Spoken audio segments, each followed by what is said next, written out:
Looking at some items on our best-in-class list, trying to see which features make up best-in-class homepages, and looking at that in the context of some of the strongest homepages we've seen throughout our best-in-class websites. And so to get started, we're going to look at some mobile sites because really everything today is mobile first. And we're going to start with Sephora, who does a really great job of allowing users to shop by category. And that's one of the big features on homepages that's really important. A lot of people miss out on in mobile sites. So you can see at the top here, it starts off with best-selling beauty products, hair, makeup, skincare. So they give you that option right away to get into categories. And then after showing you some new products, they get down to these quick links, which again gives you that option to shop by navigation categories outside of this hamburger menu where most people have their category navigation. So Sephora does a really great job of this. They give you a couple ways in. Another site that does really well with this, in totally different industry, is Room and Board. And you can see right away they've got one hero image and then they go straight into shop by category. So you can see this works no matter what you're selling, whether they're big products, small products, the cost doesn't really matter. What you're trying to do is get people to what they're looking for as quickly as possible. And shop by category is one of the best ways to do this. And you can see, these aren't the only ones, but two really great examples from our best-in-class list. The next thing that best-in-class sites do on the homepage is show merchandise. And this can either be just examples of the merchandise like we just saw on Room and Board, or they can be actual links to products. And Sephora does this a few different ways. So, first off, they give you just arrived. This works really well for a site like theirs where there's a lot of return users. People want to know what's new. But as you go through, almost everything they're showing you is a product, and most of them have links that will take you straight to that product page. And you can side scroll through them.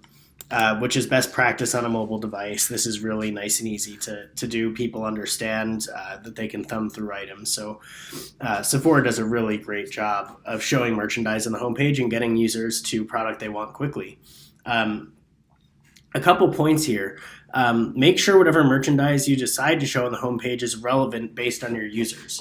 So for example, with Sephora, they go with the just arrived because they've got frequent return users. But if your visitors are infrequent or not familiar with your brand, just arrived is definitely not going to be relevant. You're much more likely to be relevant with something like most popular. And similarly, you want to consider the size of your catalog. If you've got a small catalog, you may have different needs than a giant department store who has no idea what their users want, and it's much harder to select product when you've got a broad catalog. So in those situations, you might do better leading straight into category navigation like Room and Board does. They've got an example of product, but for the most part, they're trying to drive you here to the categories. The next thing that we looked at for best-in-class sites is how they handle promotions and whether they do this on the homepage. And Sephora, again, is a great example of this. The first thing they show you under the search box there is spots open, subscribe now to this subscription. And so that's a really great promotion. They're telling you that it's limited availability and trying to get you in that way. And then they scatter throughout also. You can see a couple modules down. They've got beauty offers using coupon codes. And then even further down, they have a way to get into your sale category. So Sephora gives you a number of different ways to get into their different promotions here. The small ribbon at the top is really effective if you don't want to create special banners for your different sales, or if you want to get promotions out quickly, or if they're constantly changing. This is something that is really visible to users, and they'll see it right away when they land on the site. One other point here, particularly on mobile, this is helpful, but it really goes across devices. If you're using coupon codes, users should be able to click on them to apply. In this case, Sephora hasn't done that, but but that's a best practice that will ease the pain for your users when they've decided that they want to use a coupon code. If they click, it should just be automatically applied. Right. The next thing that is really important to do on the homepage, particularly for brands that don't have a lot of brand recognition, is to build trust. And for that, we're going to look at Room and Board here. You can see they go, they start with the product and they go into the categories, but right below that, they've got a block that talks about their company. And the headline here is really strong. Talk about quality, and they highlight how long they've been in business. And that's really huge. So, they're doing this to try and build trust with the user and make them comfortable with shopping on the site. Most sites do this in the footer as well, and that's typically a no-brainer to have some of the trust elements like your return policy, your customer service links, and so on in the footer. But on the homepage, it's definitely helpful for brands that are less well recognized. And Room and Board also does a great job of this here, making sure that the first thing you see in the footer is the phone number and email for contact. That just builds a lot of trust that you're putting the customer service first and foremost when you get to the bottom of the page there. So that also helps to build the trust. And I think Room and Board does a great job here. The last thing that we looked at is carousels, and actually typically this is not done. Our best sites tend not to have them, and there's a general trend moving away from that. But there are some sites who do this. So, you can see Sephora is not doing it. Room and Board, it's not moving right now, but it does auto scroll on your phone through these.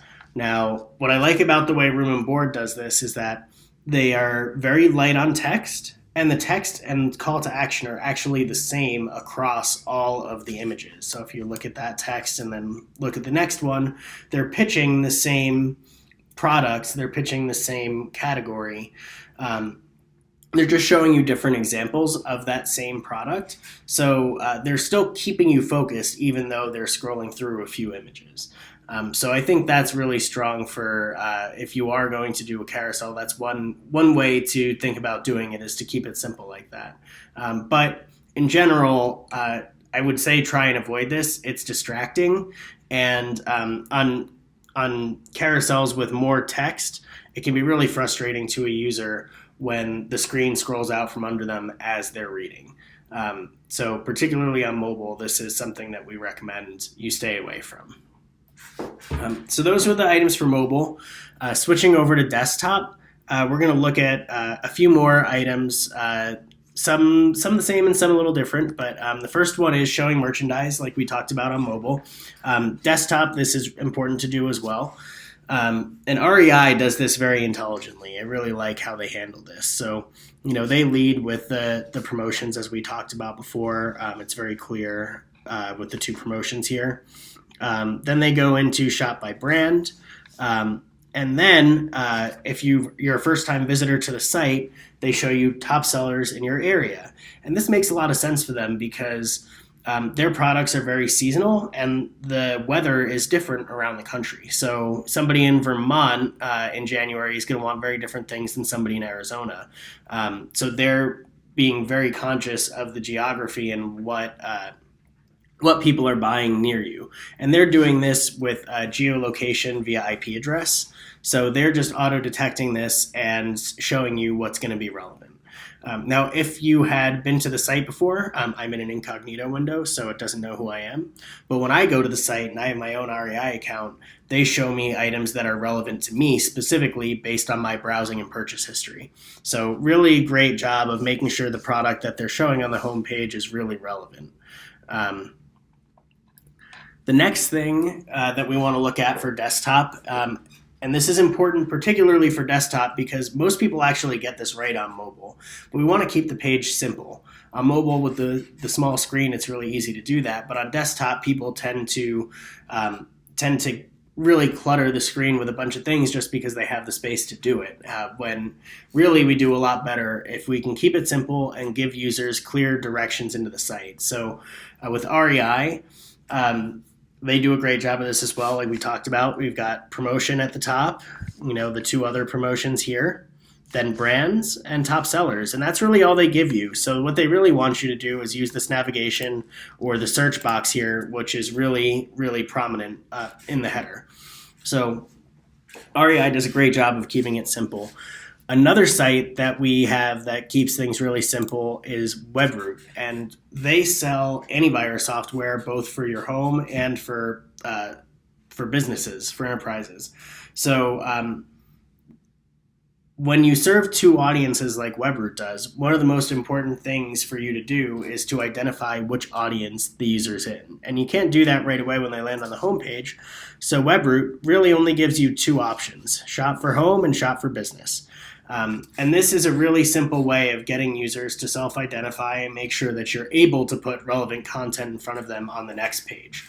And one of the things that people talk about wanting from the homepage, one of the main goals of this page is to get people off the page and into something else on your site as quickly as possible. And so Webroot does a great job of this because it really only gives you those two options. And finally, I'm going to talk again about carousels. And again, we do recommend against this.